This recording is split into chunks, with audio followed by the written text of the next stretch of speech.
Welcome to the Daily Horror Habit, the horror movie review podcast for horror fans and fanatics alike. I'm your host, Jay Krieger, delivering horror movie reviews and discussions of both classic and current films every Monday, Wednesday, and Friday for your twisted pleasure. Please be aware that episodes may include spoilers, and as always, I hope you enjoy.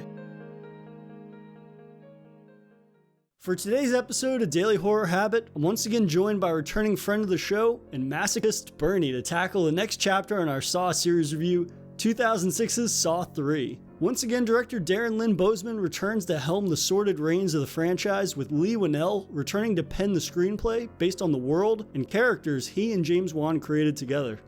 Saw 3 follows a new series of games of the serial killer mastermind Jigsaw, once again played by Tobin Bell, and picks up after the events of the previous film.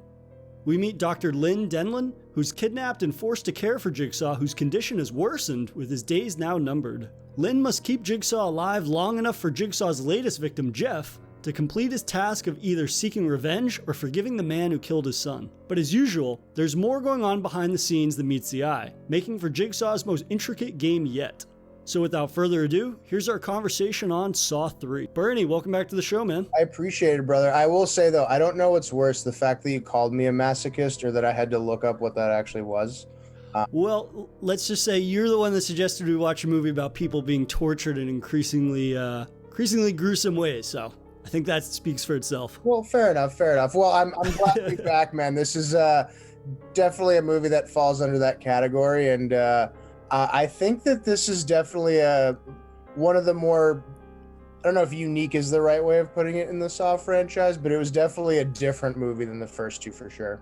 Moving away from Saw 1 and 2, which were the only ones in addition to Jigsaw that I'd seen previously, I mean, sort of my perception of what this series becomes is maybe not as favorable as I would like, right? Kind of, I've been hearing a lot from people in terms of like, oh, it kind of devolves a lot in terms of moving away from this more sort of structured narrative and mystery angle into more of sort of just these more elaborate and gory kills that don't necessarily have a lot of maybe narrative substance to them, or they sort of are just there to shock and awe, and then moving on to the next one, right? Without really any sort of narrative connective tissue tying them together in a way that really makes for a movie that delivers anything other than sort of just like unfiltered gore, which there's a time and a place for that kind of stuff. But when you're watching these every week, I would kind of hope that they would continue to kind of string along that narrative thread. And Saw 3 surprised me in a lot of ways in terms of it being sort of a combination of the first two films and continuing that sort of narrative connective tissue in terms of like expanding on the Jigsaw lore. But then also we're seeing an increased budget, right? I mean, the first movie I believe cost $1 million. The second one cost $4 million. And this one cost 10. And I think it really shows that they sort of are, obviously, the film series is evolving with the success of the first two films. And I think that this film might stand as the film that kind of is the last sort of finding a balance between a narrative that is compelling and then obviously more and more elaborately gory traps. But I'm interested to see kind of moving forwards if they're able to really kind of maintain that balance as well or not. So I will say this, right? I think and we see this again very much so unfold during this particular story or this chapter of Saw, but Jigsaw's whole mantra, you know, he's a crazy psychopath, right? But at least there is some kind of chance that these victims have of getting out. Whereas I think the issue with Saw that's going to start coming up in these later movies is that, to your point, it loses the actual reason for this movie being the story being a thing, and it just devolves into just like an amalgam of different death scenes with different victims that, again, it doesn't necessarily tie into the story arc the way that the first 2 or 3 movies did. There is still a little bit of mystery, as when we get to Saw 4 and 5, I forget which one it is where the next kind of big catalyst comes in, but there is a hierarchy to this story, and we're definitely starting to get to the lower echelons of the film and the narrative that comes in play with it. Yeah, so I think Saw 3 is a pretty strong start in that once again, it kind of resembles the sort of structure loosely of the previous two films, right? You're kind of tackling multiple narrative structures or multiple sort of narratives with different characters. You have sort of the police angle of things that is running parallel to what is occurring with Jigsaw and his current predicament and things like that. And I really appreciated how the film picks up right where the last one left off, right? It's kind of like we're seeing again, people are kind of searching for Donnie Wahlberg's character, Detective Matthews, who at the end of the last film we saw found himself in the same predicament that Dr. Gordon and Adam found themselves at the end of Saw.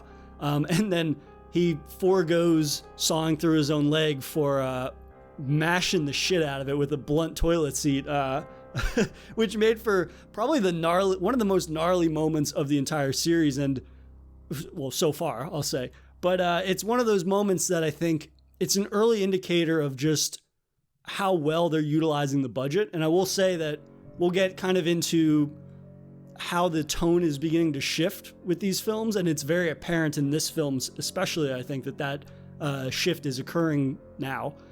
But I think that the budget is very prevalent in terms of the traps and the sort of the elaborate nature of them, and obviously the practical work that goes along with the gore and everything like that. So I'm kind of curious how you felt they handled the sort of numerous storylines, because while the other films did have multiple storylines, I find that this one is more intricate, and it flows more fluidly between them. Or maybe it doesn't flow fluidly. Maybe it's just sort of, it kind of dances between them a little more frequently than sort of having one storyline play out for like 20 minutes at a time and then, oh, we'll go to the next one, and then dancing back and forth. I mean, I think the editing, the folks that edited this did a heck of a job, just because although there are a lot of storylines, I didn't necessarily find myself confused as I think in certain other movies that have this kind of component I would have been. But there definitely are a lot of different layers throughout the film. And again, as we get to the end where we figure out what the actual test, so to speak, was, we understand more and more why the movie unfolds, and really even the first two movies, why they unfolded the way that they did. So to that effect, I personally really liked it. This movie was a little bit longer, I think, than the second one, if I remember correctly, maybe by like 10 or 15 minutes, not anything too drastic. But I personally, my issue wasn't necessarily with the storyline in this. It's more about the characters. I really did have a connection, not a connection necessarily, but like I felt for Dr. Lin. Like she seems like a very believable character in this kind of a thing, right? And someone who you can root for.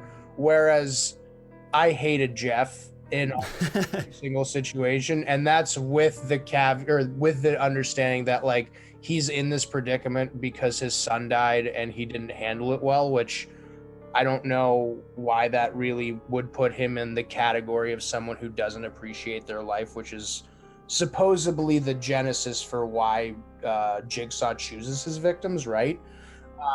But man, does he do every fucking thing possible to kill the people that he's supposed to save. It's fascinating to see like a protagonist in this kind of a sense be that distasteful, I guess. So again, there's a lot of different components to this movie that I like, but there's certainly some that I think we start to lose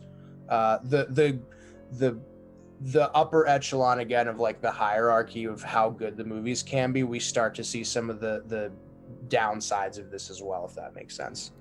Yeah, I'll say this. I like the angle that they take with his character. This idea that in Saw 2, we went with an entire group of characters.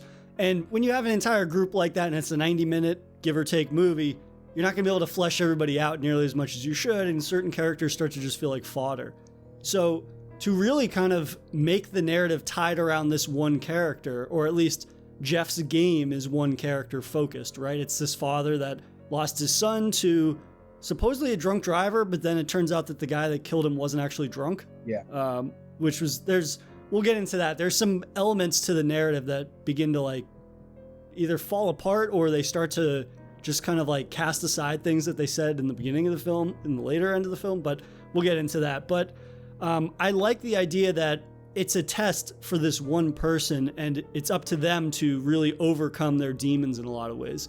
Like, I think that the angle that they take, like the morality thing is a little trite, right? It's this idea that it's like, well, he's either going to fully lean into revenge or he's going to learn to forgive, which is not necessarily a new concept, but I think for this film, it gives this film that supposedly dabbles in morality a protagonist now that has to dabble in morality, right? He's somebody that hasn't necessarily like harmed other people. He maybe has not been the best father in the interim, right? We see that his relationship with his daughter is strained because he can't get over the death of his son, which I think they portray pretty heavy-handedly. But I do like the idea that all of the victims have a connection other than my dad is the cop that arrested everybody, or I'm taking photographs of you because you're having an affair and I'm a private investigator or whatever. Like, those are very sort of these thin connections, and I like that the victims in this film all have a direct connection to an event that occurred that changed the course of this person's life. I like that angle. I just don't necessarily think Angus McFadden is a very good actor. I didn't really care for his character. I thought his character was basically just as sort of just run-of-the-mill as you could get. He's just very cliche. Again, these films are not known for having necessarily very deep characters or the best of performances. I guess I like the direction of taking a singular character approach, except when you have the focus be on a singular character, they better be given a hell of a performance because the weight of the entire narrative is on their shoulders.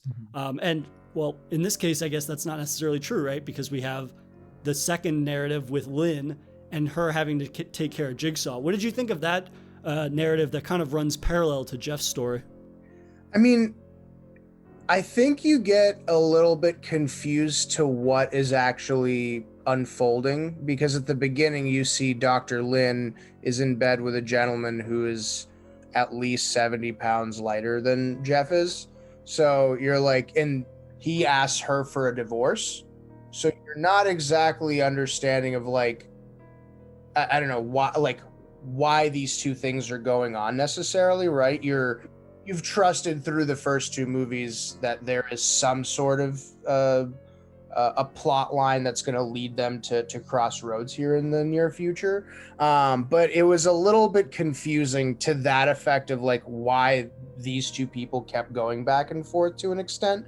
But I will say, I think actually Dr. Lynn's, the actress that plays Dr. Lynn, Bahar Sumek, I believe her name is. Apologies if I butchered that.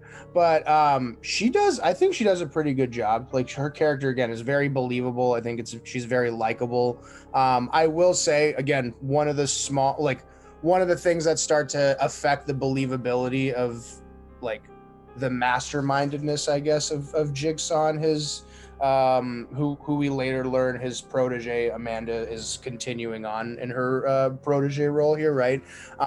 They kidnap Dr. Lynn in the hospital. That was kind of hard to believe, like, that entire scenario, and like the aspect again of like the repeatability, I guess, of that.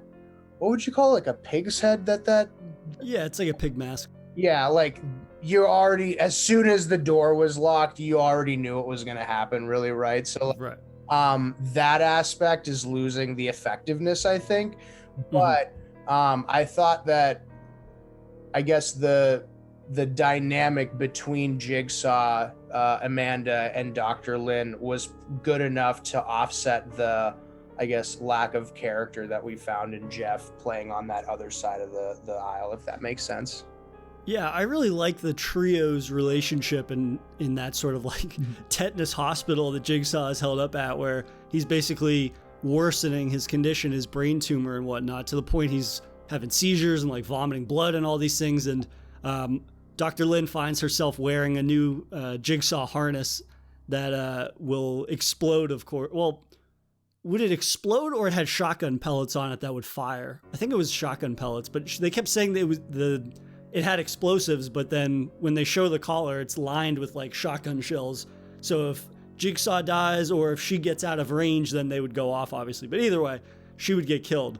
And I appreciated that they kind of used these instances in that sort of makeshift hospital or that Jigsaw workshop to give us more flashbacks from the previous two films, and we get to see behind the scenes a little bit, which I think ends up being more interesting than Jeff's narrative, which is in the present. I just think that when they spent so much time alluding to a mystery in the first two films, or sort of like this conspiracy angle, or there's more going on than what you actually see going on, I like stuff like that. I like when they show us kind of the behind the scenes and we learn, oh, Amanda has been Jigsaw's right-hand woman, essentially, and doing all of his deeds and whatnot, which makes the first two films more believable, I think, right? Because, of course, you see all the ridiculousness of all these traps and everything, and he's an old, frail man whose health is increasingly getting worse and worse. You're like, well, this is nonsense. He couldn't do any of this. So to have an answer for that, I actually kind of like. Yep. Granted, maybe they run away with that a little bit towards the end of the film, and we'll get into that, but I think I would not have appreciated this movie nearly as much had they not included the narrative and seeing this sort of ever-evolving relationship between Dr. Lin, Amanda, and Jigsaw, and of course, Jigsaw gets more screen time, which is always a good thing, considering he didn't have a whole lot in the first film, and it's nice just to see Tobin Bell being able to kind of like stretch those sinister muscles in ways other than just lending his voice to a video or a cassette playing. Yeah.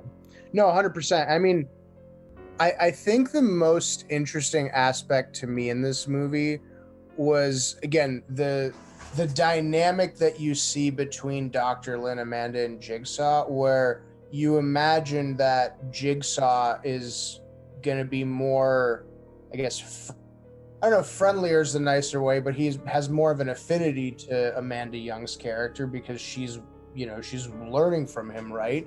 But throughout the movie, you notice that he's like kinder for whatever reason to Dr. Lin. And it starts to cast this weird dynamic where Amanda's getting jealous of Dr. Lin, even though her entire purpose there, at least for what we understand, is to help, is Amanda's trying to make sure that Jigsaw gets saved, and Dr. Lin is very much a critical component to that, right? So as Dr. Lin, that character arc comes to a head where she does try and save Jigsaw to an extent, which that whole scene is fucking crazy, by the way. That's a different point, but it's very interesting to see how the relationship between Amanda and Jigsaw starts to kind of disintegrate before our eyes within 20 or 30 minutes of screen time, whereas in the first two films, as we start to learn, she played a much bigger component than we understood.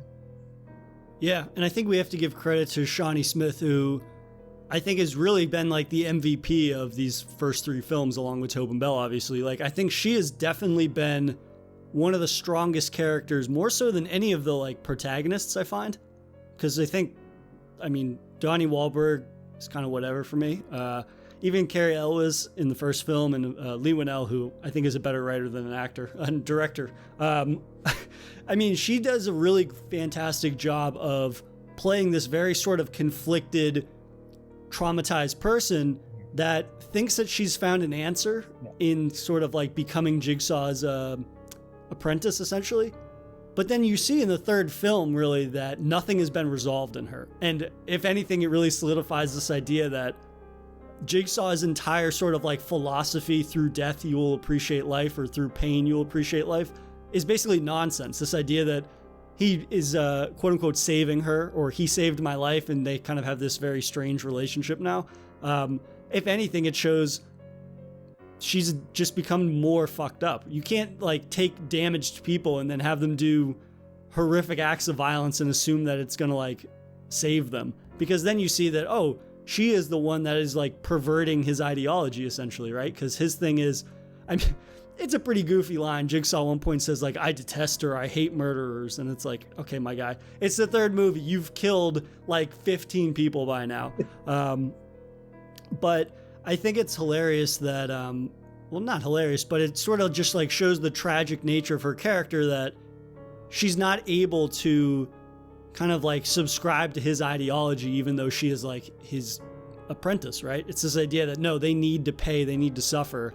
She has been killing all of the victims that he has been setting the games up for, essentially, which is basically like going against his entire ideology. And so I think it's interesting that she really does become the true antagonist of the film. Meanwhile, he's the mastermind always, and we see that with the twist that this film takes, which we'll talk about in a little bit. But I just think it's interesting that this film is able to still conceal things and still make it so that way the audience never really truly knows what's happening or how this film is going to wrap up. Like, I think that's a pretty rare thing for a third film in a series like this. Yeah. I mean, granted, to something you said earlier, these movies are becoming more formulaic. Mm-hmm. As soon as somebody is in their house or their business or a garage or whatever and they can't get out, you know Pig Mask is going to show up and knock them out. They're going to wake up somewhere in some horrific trap and things like that. And you know there's going to be a twist at the end.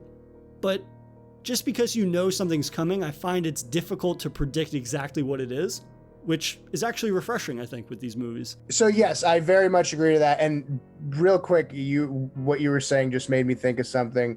Jigsaw, when he said that, like he doesn't like serial killers or murderers or whatnot, he literally killed that Asian cop in the first movie. He punched him or whatever, and then he was chasing him, and then he got shot he like tripwired on the shotgun. Yeah. But you know, again, the acting in this from some characters was not great. I think your point is very, very valid. Shawnee Smith is a phenomenal actress in this. Very believable how crazy her character is, right? But it is interesting. You know, we start to see, like you said, little hints and pieces that the game has changed to an extent.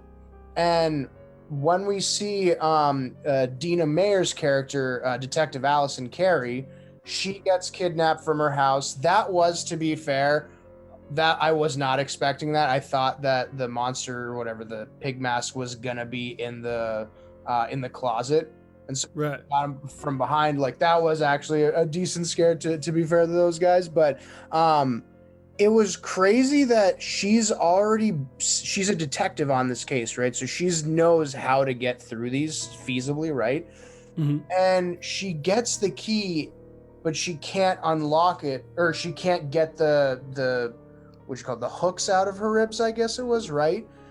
That ended up, again, we keep thinking that there's like a certain gnarliest moment in the series continues to happen in this movie until get 5 or 10 more minutes in, and then another crazy thing happens. Right. Man, that scene where her ribs get torn out like that is one of the gnarlier moments, I think, of this franchise when all is said and done.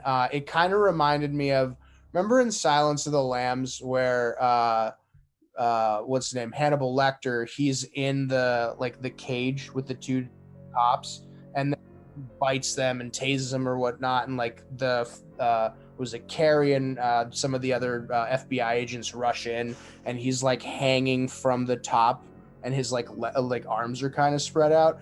That kind of reminded me, and obviously it's a little different, but it felt like a little bit of an homage to that in some kind of way, because I don't know, the lighting and stuff like that, it would just seem very similar. But that to me was one of the crazier moments of the movie, and it happened within the first 15 minutes. Yeah, absolutely. I think that scene is really key for two reasons, right? One, it shows that the game essentially is being rewritten, like the rule book is being rewritten in a lot of ways, and that, all of a sudden, even if you're able to solve whatever kind of the puzzle is, at the end of the day, it doesn't matter because you're still going to die. And this is, I think, the tonal shift that we've been talking about about the previous two films, and kind of as the series moves forwards, this idea that things are evolving in a way that is out of line with the mastermind's vision. Yeah.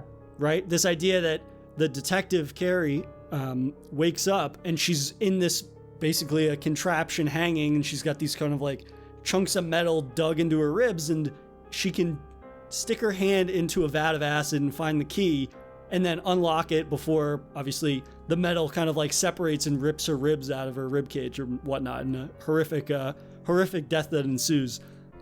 But when she unlocks it and gets the key, which I mean comes at the cost of burning herself, it doesn't matter because unlocking it doesn't do anything, right? Her fate has been sealed as soon as she was put into this new horrific contraption. And so that right there shows, again, the rule book has been rewritten, but it further reinforces that no characters are safe.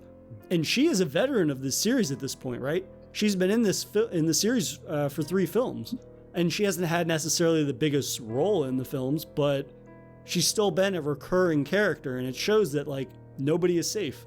And I mean, it doesn't matter how big of a name you are. I mean, I know Dinah Meyer from like Starship Troopers and the like. She's a fairly big name actress, and so it just shows that nobody is safe no matter how big or small of a role you have. And I think that's important for a series like this, right? You want to keep the audience guessing, and even if structurally these movies are becoming more and more formulaic, I think it's important to have elements like that where, hey, just because you might be able to foresee a series of events, at the same time, we're not going to shy away from killing a big name character or a big name actor, which I think I would be interested to see how much they kind of stick with that as the series moves forwards in the next 5 or 6 installments that we're going to watch. But I do think that that's an element that sort of keeps audiences on their toes, that works really well in contrast with the sort of just structural dynamic of these films. No, 100%. I mean, again, we'll see, what happens with Donnie Wahlberg's character, for instance.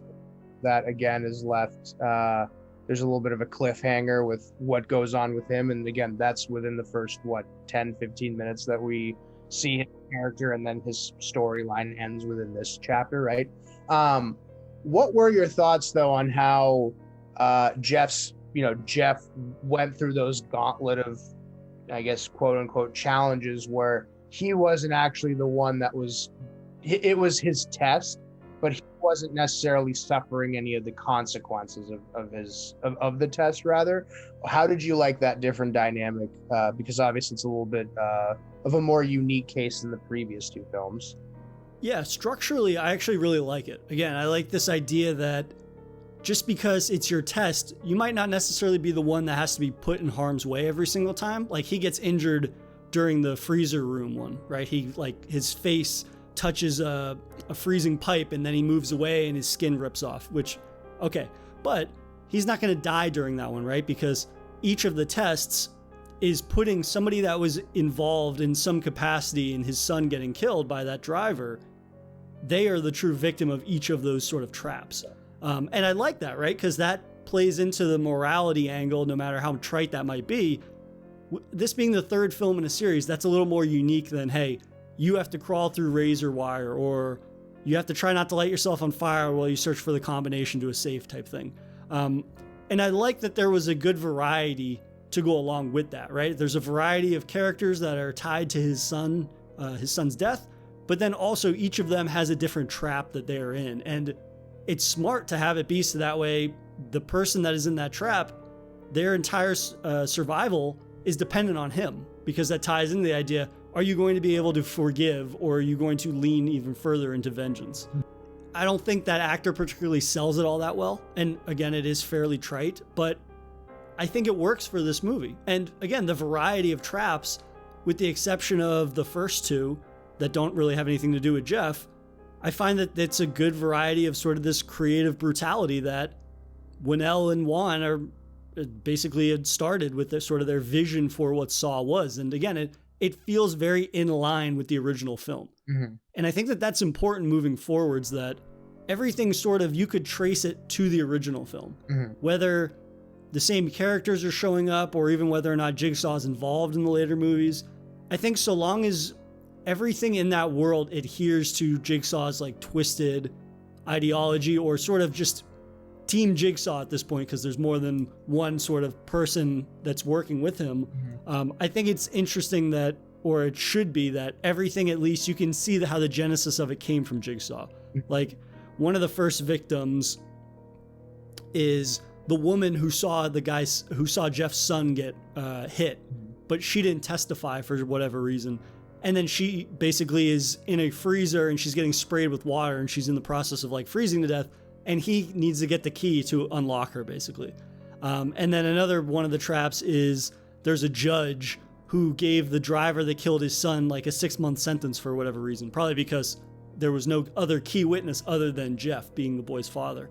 And that's probably like one of the more stomach churning traps where he's like about to be drowned by increasing levels of like rotting pig carcasses, which is as disgusting as that sounds. But the morality thing there is that it's like he's tied to the bottom of this vat basically, and Jeff needs to burn his son's possessions to get the key that will unlock the judge. So I like that angle to it. I think that it makes for a more involving and a more, again, he's not the most original protagonist, but it makes for him being more interesting if he has to get involved. Mm-hmm. It forces him to make a change that does not physically affect him. Yeah. Which all the other ones, the people are being manipulated into it, right? Yeah. It's this idea, if you want freedom and to live, you have to hurt yourself in some capacity. Mm-hmm. Well, he doesn't have to hurt himself. Other people need to get hurt, but he's not literally the one doing it. He's almost in Jigsaw's shoes. So I definitely like that approach more, given that this is the third entry in a series and that you have to do something different. I think in that regard, Saw 3 actually succeeds pretty well. Mm-hmm. No, I'd agree with you. And I think we'd both be remiss if we didn't mention this. The first kill with Troy. Oh. That shit was so ridiculous because, again, as he unfortunately very much learned, you can get those hooks out from like, I mean, it was tied to muscles in his arm and his leg, I think his Achilles or whatnot, like super painful. But that last hook was in his jaw. He was fucked either way. And that's really, I think that's probably the most important kill in the entire movie, right? Because that is the one that shows things are fundamentally changing, right? Because that's the same thing. He never tries to take that one out of his jaw, but the entire time the audience is like, there's no way that can come out. Right. And then, so we even know that before what is revealed. And go ahead, you were going to reveal what the detective tells them. Yes. So unfortunately, again, Detective Carey learns very quickly that game is very unfair now. But yeah, it was welded. The doorway was welded shut from the inside, which I don't know how that makes sense and how whoever did that got out. That's a separate point we might learn or we may never learn. But yeah, he was just completely screwed either way. So there's a couple of deaths in this movie where I don't know if I felt bad for them worse that they died or that they had to endure the pain that they needed to get through just to die. Like that was, we see Leigh Whannell's character at one point, he's still alive in the bathroom when Amanda goes in there and then he suffocates him. I forget what that actually is called, where you put like the plastic, it's like, I think Mafia's used it or something like that. Asphyxiation. There we go. Yeah. I think you have a little bit more experience than that with that. You know, it's an English degree. It pays off once in a while. No big deal. But like, yeah, he had to go through all that shit, right? Only to I believe she wakes him up with sniffing salts, and yeah, she wakes him up somehow. Like she put her finger under his nose around. I think that was just to see if he was alive. Oh, okay. But see if he was breathing. So he does wake up, and then she goes, "I'm sorry," and then she kills him like that. Yeah. Man, he has one of the worst character arcs in this. Not how his character is personality wise, but just he was completely screwed from the first second that this movie opens up. And we also see in one of those sequences, I think it's when John is finishing up putting on that fake blood on his head, and then he pours it on the ground, right? She puts Leigh Whannell's character into the tub, and then she puts his key on his chest and starts to kind of sink into the water. I don't know if that was the first victim of Jigsaw's that really didn't then have a chance of getting out, because I'm pretty sure once that key went into the water, he was fucked either way, right? Is that a fair assumption? Yeah, and I think that's the first indication that hey, the protege wants to become the master essentially, and is taking things to the next level, because Jigsaw can't do anything about that, right? Because he injects himself with whatever that agent is that slows down his heart rate and essentially makes him seem as if he's dead. Mm-hmm. And so that is sort of like the beginning of the end for Amanda, and we'll talk about how her arc comes to a sudden end at the end of this film. But I think that what you were saying about Troy's death, in that when he's kind of like ripping out all these chains from his body and it's very grotesque and everything, not only does that lend something to the narrative in that, okay, we're seeing a development here, that he had no chance. Again, coming back to how much more of a budget this film has, it's almost twice the amount of budget compared to the previous film. And I think this one made $165 million off of a $10 million budget, which is absolutely insane.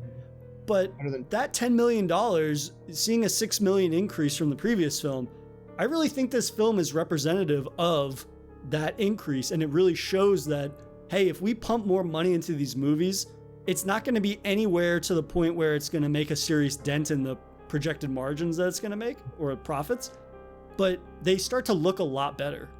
I think this movie looks a lot better than the previous ones in terms of at least like the practical work, in terms of the trap layouts, but also the gore. Like, I'm watching the unrated version of all of these, and this movie is gnarly compared to the other ones. Like, I would love to see, obviously the movie did well, but at the same time, like, it would be interesting to see like how many tickets they actually sold, because I feel that growing up, I heard a lot more about the first two films, and I didn't hear a lot about the other sequels. And this has by far been the more gruesome of any of the movies, I think. Yeah, I mean, it's interesting, right? Because the previous two, the second one definitely had more characters, I think. Yeah, certainly had more characters, but the gruesomeness of these kills much more outweigh anything that happened even in the first two movies. I mean, the driver that kills Jeff's son, he gets that's like a Roman torture method. They were like, I forget what. Yeah, he calls it the rack. Yeah, the rack. It breaks every single bone essentially in your body, but it twists your arm and then your arms, legs, and then eventually your neck, right? That scene in particular, again, not only highlighted how fucking insane that this movie really is, but also, again, reinvigorates how much of a shit character Jeff is. Just not only, again, as the character itself, but the personality. He literally somehow within like a 30-second span gets both the judge that he saved, in theory, right, and the driver that he's trying to quote unquote save, killed in a matter of like 30-40 seconds in horribly gruesome ways. Whereas he's, again, not a murderer by any means. He is somewhat complicit, whether it's negligence or ignorance, I guess. But yeah, that shotgun death that the judge took, that was I was not really prepared for that. Yeah, and I think that while maybe like that shotgun death is not the most original in terms of like the Saw universe of how to kill people, at the same time though, it's reflective of an increase in the practical effects budget, because I think that kill looks fantastic in terms of just like portraying that, even if it's not the most original, right? Just because something's not original, it better fucking look good. And this looks incredibly gruesome, especially when we get into the fate of another character that dies by shotgun blast. But I guess we should talk about one of the scenes that is not a trap, but it is probably the most gruesome scene in the entire movie, and that's Jigsaw's brain surgery. This scene somehow did not contribute to them receiving an NC-17 rating the first like 7 times they submitted this to the MPAA. Like, apparently they were able to film this scene in all its graphic glory and not edit it at all, because they argued essentially that this is no different than when they show surgeries on TV. And so by that justification, apparently the MPAA did not make them edit that scene, which I think is insane, because as somebody that watches horror movies, and obviously you've seen all these movies, that's probably the most uncomfortable scene I've watched in these movies, just because of how realistic it plays out in terms of, well, let's be 100% clear. This is probably not medically accurate, but the way that they go about it, it feels, at least it's meticulous enough in the different steps that Dr. Lin takes, that you would think, oh, this is like a back alley surgery or something. It kind of carries that weight to it. Yep. Not to say like, oh, I could watch this and then do that and somebody would be okay. But so essentially, like, to set up the scene for people, Jigsaw's brain tumor is getting worse. So his brain is pressing up against his skull because it's so inflamed and everything. And she has to relieve pressure in his skull.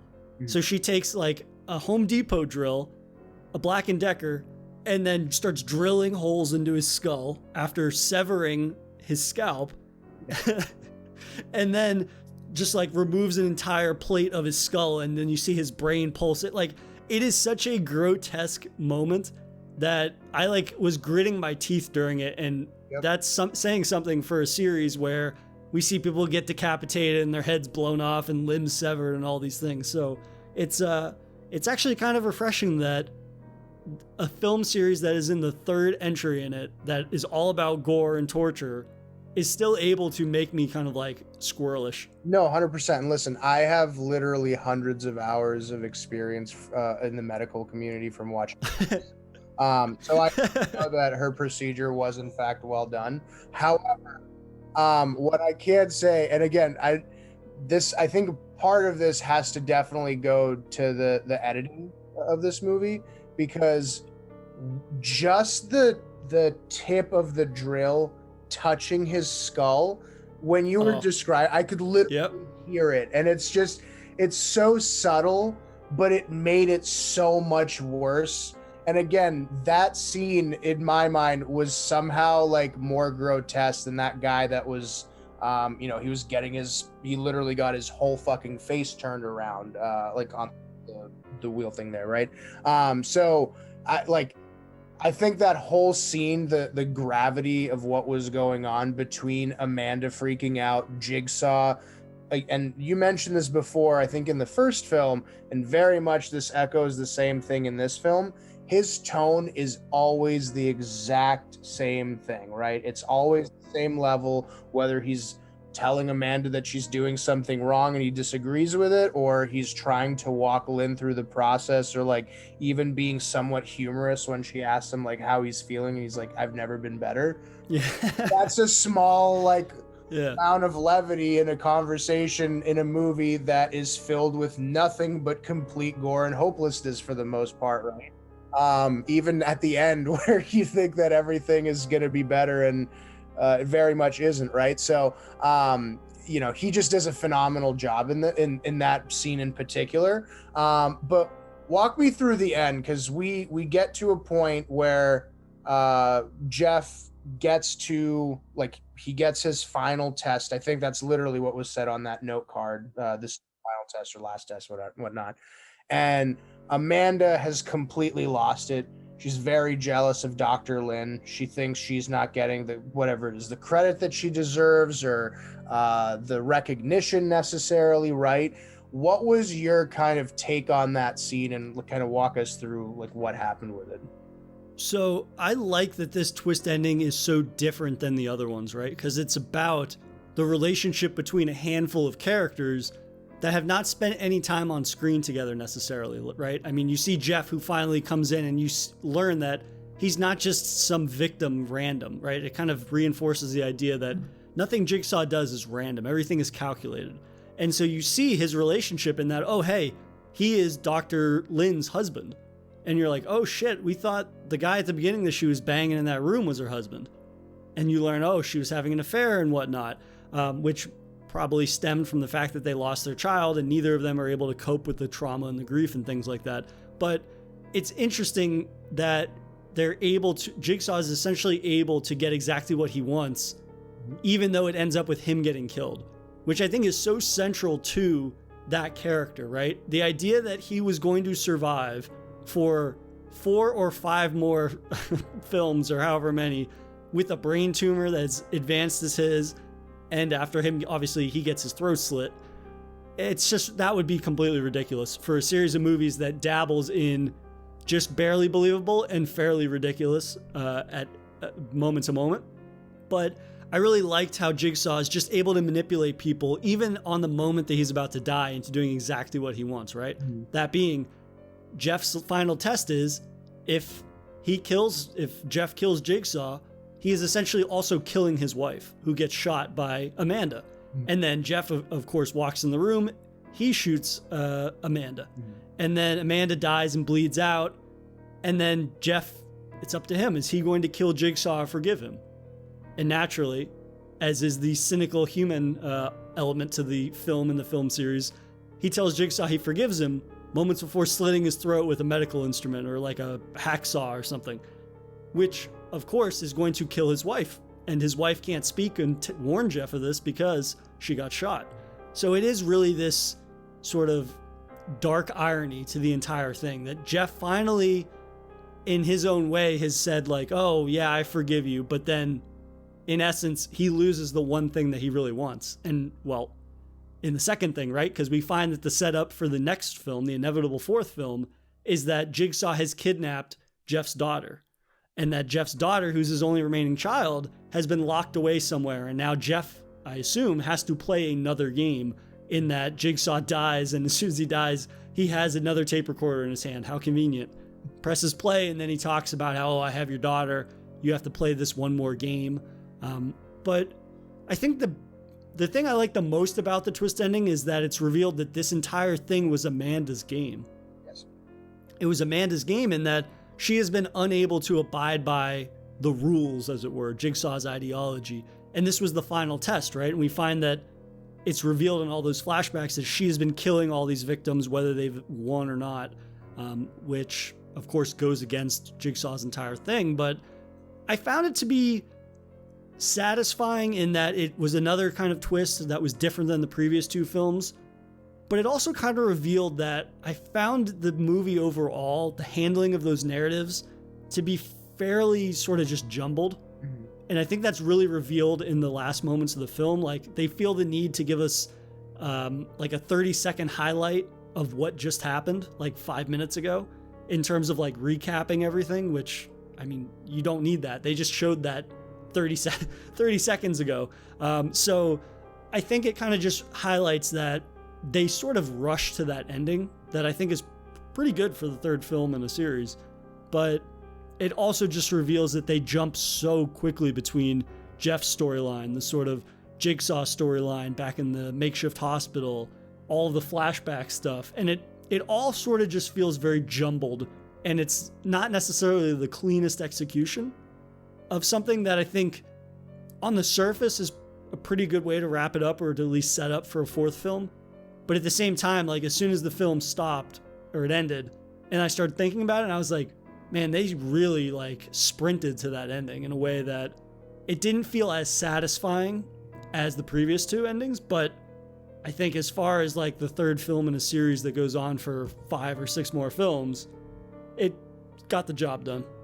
I would say, yeah, I think comparing this movie to other third installments in a series, this probably holds its weight better than most. Again, to your point, though, it doesn't necessarily mean that it hit on everything that it should have. And we now know that Jigsaw is dead. Is his character dead in the actual franchise? Who knows? Well, I do, but I'm not going to ruin it.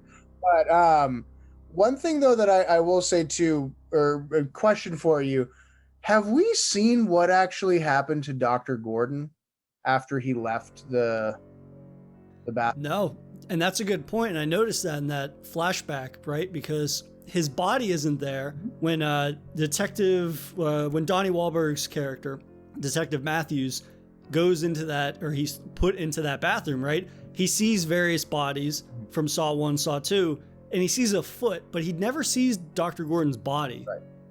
So that led me to think like, and I haven't purposefully not gone on IMDb to see if Cary Ellis's name pops up in the credits. Mm-hmm. I would not be surprised if he pops up later. But then at the same time, he's such a big name actor. I don't know that he would come back to this film because this is a film that he made in 2004. Mm-hmm.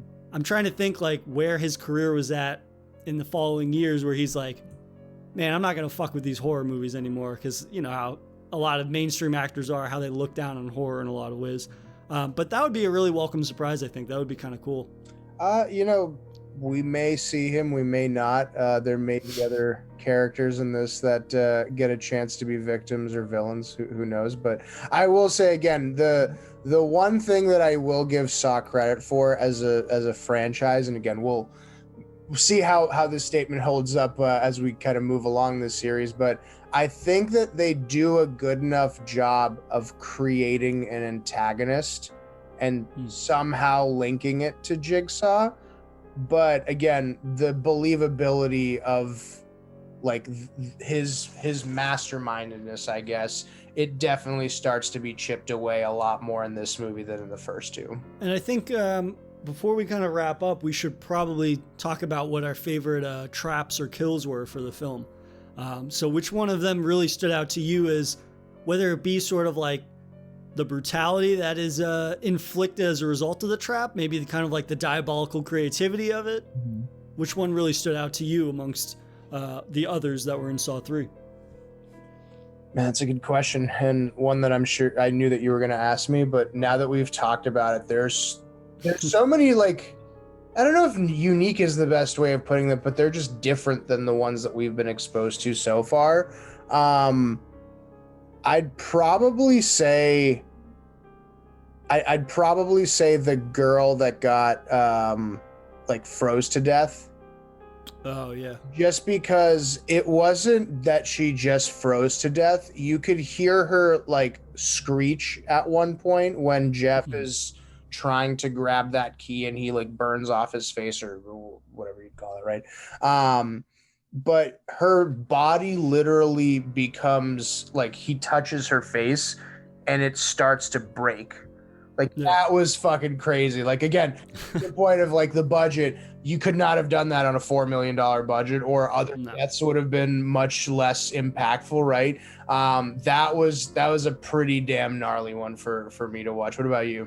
So my favorite moment of, let's phrase it a little differently. My favorite moment of violence isn't even one of the traps. It's the fight between Detective Matthews and Amanda. Oh, yeah. When Amanda goes back, and I think she wants to kill him once he has escaped the trap, essentially, which he wasn't supposed to because he bashes off his own foot with the toilet seat. They get into this fucking brawl to the death in that hallway, that dark and dirty hallway. Mm-hmm. And he like slams her face off a wall like 5 or 6 times. And it's just so gnarly and brutal. But Shawnee Smith sells it like a fucking champ. Yeah. It's such a gnarly, unconventional fight scene for this type of movie. Like, not to say that it's any sort of fight choreography that hasn't been done before, but I think for a film franchise that is very much about like static brutality, right? It's about somebody trapped in one location, or it's about they're standing still when like their face explodes or whatever. To see a fight scene that is carried out with that much sort of kinetic energy and people are getting thrown around a room or a hallway, and then you're seeing like their face explode from getting pounded against the wall and all this gruesome detail, like that really stood out to me, and she sells it so well. And there's a little bit of a comedic factor because you hear Donnie Wahlberg like moments before yelling, "You're not Jigsaw, bitch," like over and over, which is such a corny fucking line, and yet he still says it like 3 or 4 times. So it's one of those scenes that it's like, I go into it laughing because his delivery and of that preposterous line is so funny, but at the same time, like, it capitalizes on feeling like a more refined version of violence for this movie that includes variety. Yeah. And to piggyback off of something that you said a minute ago, like, variety, I mean, as the age-old adage goes, like, variety is the spice of life, right? This idea that you can't do the same thing over and over. And to these movies' credit, for the most part, they don't repeat anything necessarily that they've done in the previous films.